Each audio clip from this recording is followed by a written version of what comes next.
disponible lorsque la Chambre reprendra le débat, comme d'habitude. L'honorable député de Abitibi-Témiscamingue. Merci beaucoup, Monsieur le Président. Étant donné le court temps que j'ai, un des points que je trouve important, c'est de s'assurer de respecter la compétence des provinces en matière de santé. Donc, je vais envoyer mes recommandations directement à la porte-parole pour peut-être le rendre un peu plus compliant sur certains aspects.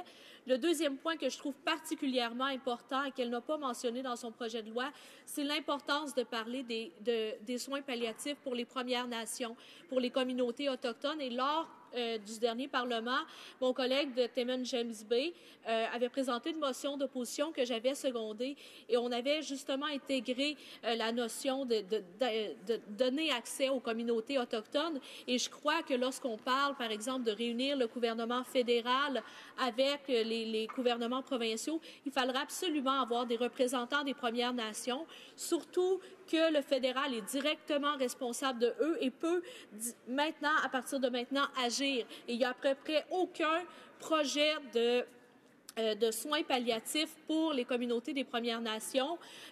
J'ai visité une maison de soins palliatifs dans mon comté et on disait qu'il serait ouvert à ouvrir, à avoir une chambre expressément pour les Premières Nations qui respectent un peu les éléments culturels et ce qu'ils veulent intégrer, mais ils n'ont pas le financement, ils les accueillent quand il y a des besoins, mais ils seraient vraiment prêts à faire ces projets-là. Donc, il y a des possibilités de débloquer des projets concrets pour les Premières Nations pour s'assurer qu'ils ont accès à des soins palliatifs qui répondent à leurs besoins culturels face à la mort, face au deuil.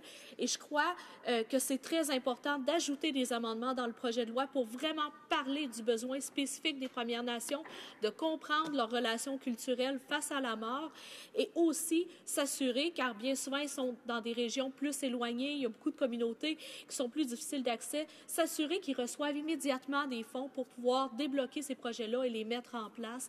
Donc, je pense que c'est extrêmement important et je vais en parler directement avec la marraine du projet de loi pour l'étude en comité. Ça m'a fait plaisir. La députée d'Abitibi-Témiscamingue aura 8 minutes pour son discours lorsque la Chambre reprendra le débat concernant cette motion. La période prévue